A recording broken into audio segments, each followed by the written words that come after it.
Yo, hello, hello. Welcome to Papa's Archives, where I tell stories I want to tell my kids, but maybe not at the dinner table.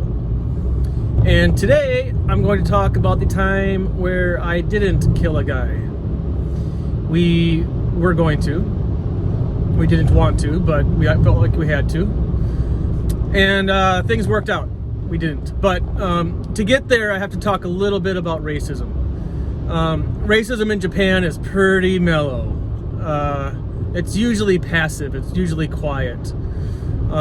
If somebody doesn't like me because I'm white, I can feel it, kind of.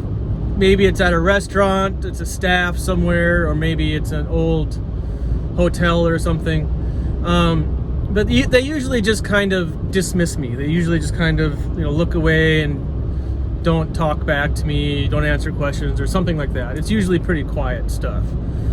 Racism in Chile, when I was down there, people would spit at me. And it never got violent in Chile, but people were willing to communicate it. They would yell stuff at me. I got spat at like 3 times, just full on spit right at me. And yelled racist slurs. I can't remember what they were, but that was Chile. So when I came to Japan, it was just so different. People were so kind, frankly. South America was quite wild, as those stories I told you. But coming to Japan was quite the culture shock because my Japanese was horrible to start with, and but people were so accepting of my poor Japanese and willing to help me. For example, getting a driver's license, the test was in Japanese, but they let me bring my wife in there into the office and help me take the test, and I could use a dictionary, and they wanted me to pass. So kind of like everything, setting up bank accounts and buying homes and like all that business stuff that I've had to do in Japan, people have always been very accepting of my poor Japanese. I do stuff in Japanese now, but when I first got here, my Japanese was just horrible. But they were always accommodating and always willing to help. A few times I was not allowed into onsens for my tattoos. That's also pretty rare. And a few times I've had some restaurant staff kind of ignore me or not want to serve me or stuff like that. But the racism in Japan is pretty subtle and rare. I had one incident though at a music festival, and I'm pretty sure this guy was really drunk, wasted on all sorts of stuff. And we were at a music festival, and my daughter and my friend, who's also in a mixed marriage, his son, they were like, how old were you guys? 4? Something, that age where I think my middle son was in a stroller at that time. So yeah, that would put my oldest daughter around age 4. So she and my friend's son were kind of just running around. We were in the food court area, so those two were just kind of running around, chasing each other, playing games, kind of like. They like run around and call each other like poo face and stuff like that, and just stuff that 4-year-olds do. And my friend and I, he's from England. He and I were just, thankfully we weren't drinking that night because our reactions might have been a bit more aggressive if we had been drinking. But we were just hanging out talking, and this guy kind of stumbles over to us. He's clearly drunk. We can see he's drunk, but I think he was on other stuff too. And he's holding his own like 1 or 2-year-old kid, and he yells at my daughter. He says, "You are an effing a-hole." And I was like, whoa, what did you just say? And I just kind of tried to ignore it because I figured he was just gonna move on. And then my friend's son came over and he said, "And you are an effing a-hole." And my friend was like, "What did you just say to my son?" And right away I turned to my friend. I'm like, "Look, dude, he's clearly drunk. Just let him move on. Let's not get into this." And then he pointed at us and he said, "You guys are effing a-holes. You need to leave Japan. You're not Japanese. And we're just like, oh boy, here we go. And he's holding his daughter, and now his daughter is starting to cry because he's getting really aggressive. His language is really strong. I mean, his daughter doesn't understand what he's saying, I don't think. His English was pretty good. Why he was yelling at us in English, saying we weren't Japanese, was really weird.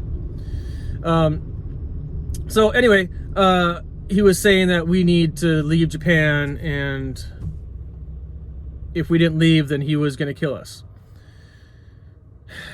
And my friend and I both kind of figured like we could probably take this guy because he's drunk and there's two of us, and we're sober, and it was just like this is a no-brainer. But street fights are dangerous. I don't care how much you think you can, you know, come out the winner. Street fights are no rules, and crazy things happen, and you don't want to be in a street fight. So we told our kids to go back to their go to your moms, and the kids ran away. So from this moment forward, our wives, first of all, never saw this happening. So from this moment forward, our wives and our kids, and nobody that we know that we're with at this festival has any idea what's going on. It was just us in the middle of all these people, and this dude is trying to start a fight with us. And we decided, non-verbally, we didn't communicate this, but I think we were thinking the same thing. We talked about it later. I think that we were I decided I was gonna lure him away from my family for safety reasons, away from other people, and just, you know, away from everything. And he would keep on saying like, come on, let's fight. I was like, okay, let's go. And I would take like a step back, and then he would take a step forward, and he's holding his kid, and my friend and I kept telling him like, don't put your kid down. If you put your kid down, this is gonna get ugly, because he threatened our families, saying that he's gonna kill us. And it was just like, you can't say that to people, right? So we told him, you know, don't put down your daughter, don't put your kid down. And so he's hanging on to his kid, and he keeps saying, come on, let's go, let's fight, let's go. And I'm like, okay, let's go. And I would take a step back, and then he would spit at me, and he would spit at my friend. And we realized that this guy was not going to back down, and we were going to have to act on this. And we were getting very, very, very angry, of course. But like, he would spit at my friend, and I would tell my friend like, hey dude, tomorrow's Sunday. And he would say it back to me a few moments later. We were reminding each other that we just have to get through this night and not fight this guy. Get home. Tomorrow's Sunday, and it's all good. We just have to get out of here. So he kept on saying, come on, let's fight. And I would say, okay, let's go. And I would take a step back. And each step I took back was pulling him away from the crowd. And it was getting pretty clear after, this went on for like 20, 30 minutes. And after 5 minutes, maybe only 3, it was pretty clear that this guy meant what he was saying. He really did want to hurt us. He really did hate us. His eyes were very, very hateful.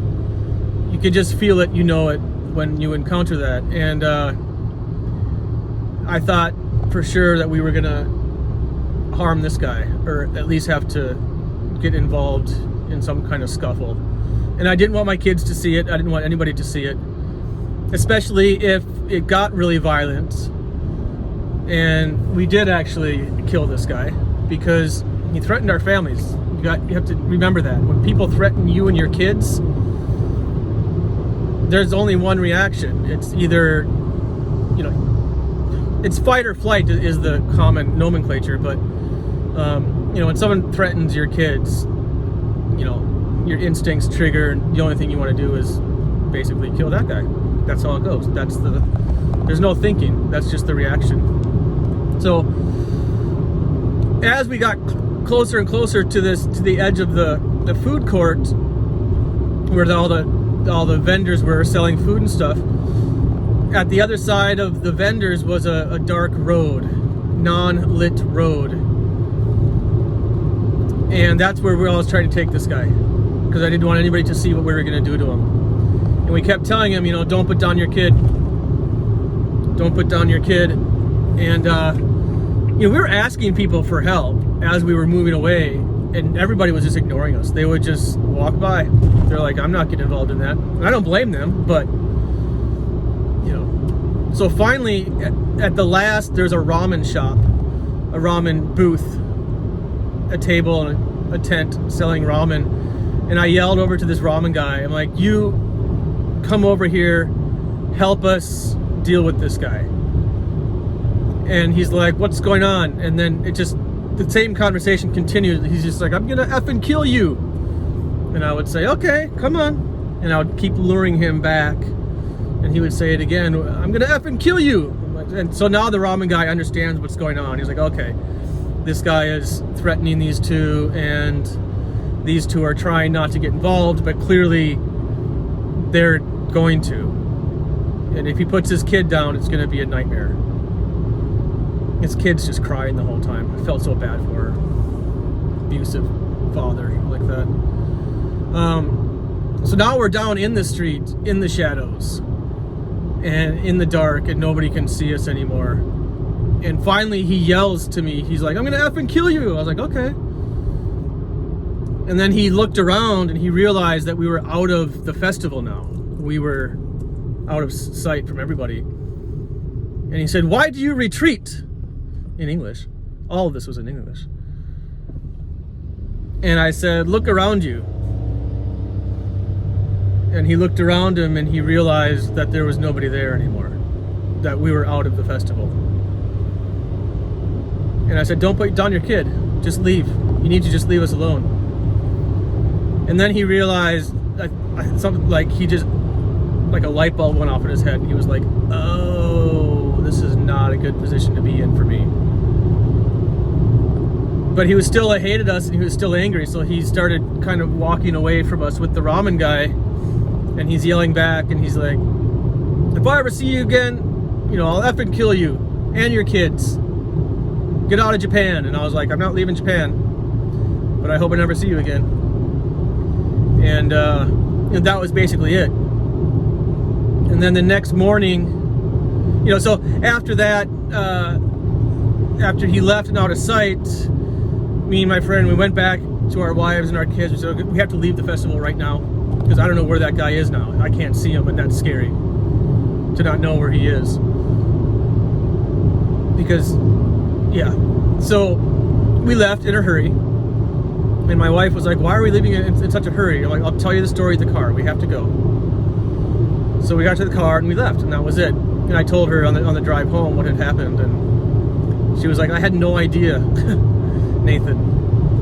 I'm like, yeah, I know. Like, we didn't want you to see it. But we were gonna, if he put that kid down, we were just gonna stomp this guy. And it was gonna be ugly. And the next morning I called my dad, and he answered, and I said, hey Dad, I just called to say, A, I'm not dead, B, I'm not in the hospital, and C, I'm not in jail. And he's like, okay, what'd you do? I'm like, well, it's what we didn't do. And then I told him the story I just told you. And, here's the thing.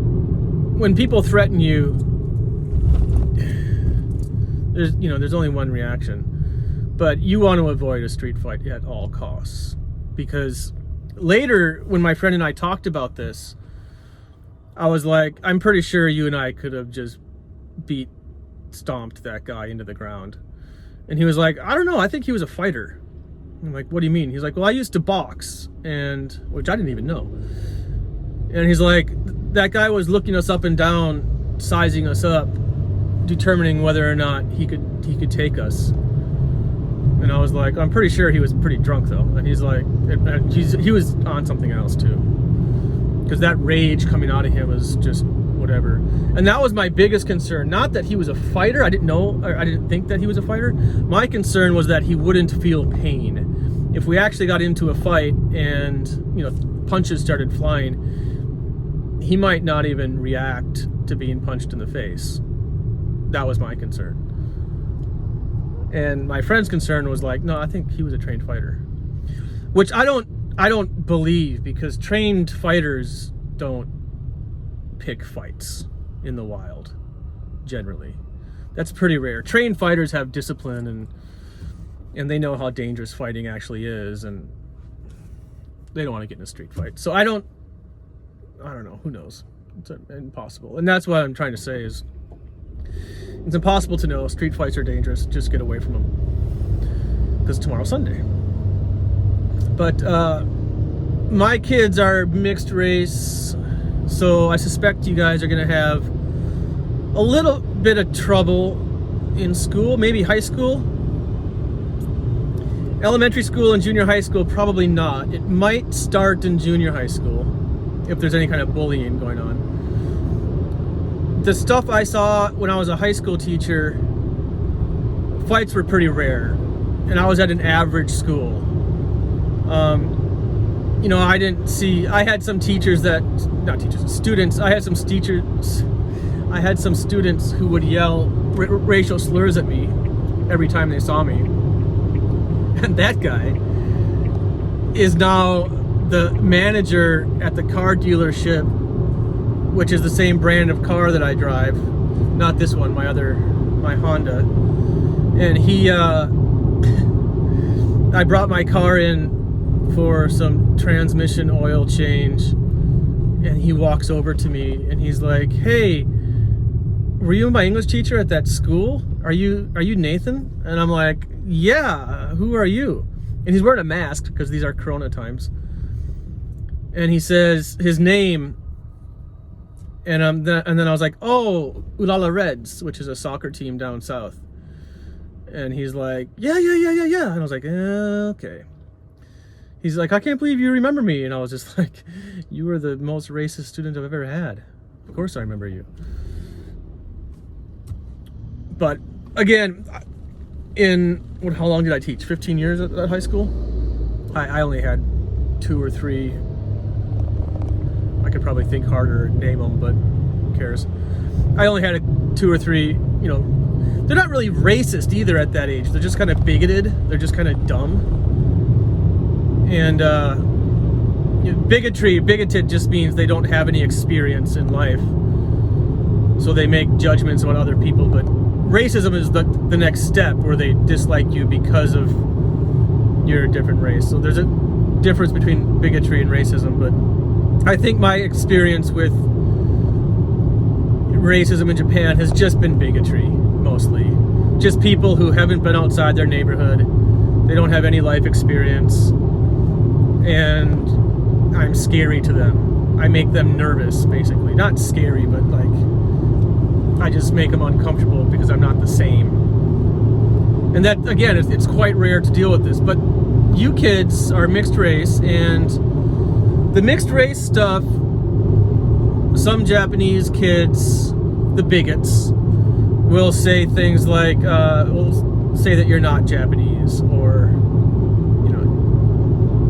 the whole term half, hafu, that whole term means it comes from half-breed. I mean, you're half Japanese and then you're half something else, and everything else is just the same, and the Japanese part is what the important part is. So that term is kind of weird, but I don't think the people that are using it, I think it's more offensive to foreigners that are in Japan than the offense that the person saying the word intends. I don't think there's any intention at all to separate you by race. I think they're just trying to identify that you're mixed race, and that's the word that it is for mixed race.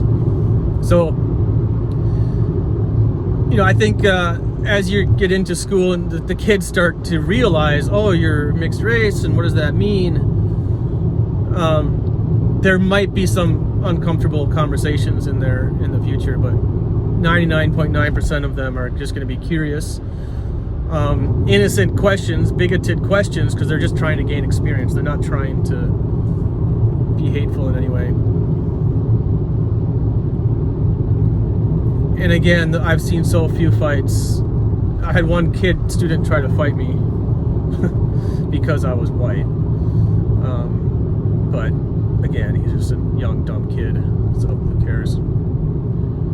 But a lot of people talk about, a lot of foreigners that I know in Japan will talk about how racist Japan is, and because they're treated differently. And I'm not saying racism doesn't exist, because it does, but it's pretty rare in my experience, and it's also pretty subtle and passive and not aggressive. And I also don't think that guy that was saying that to us at that music festival, if he was sober, I don't think he would have said any of that stuff. So there's that too.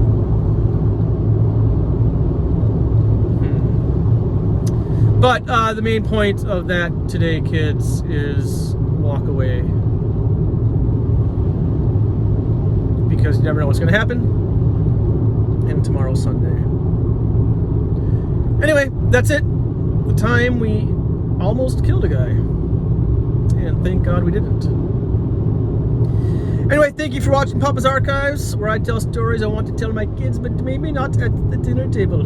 That's all for today. See you guys. Bye.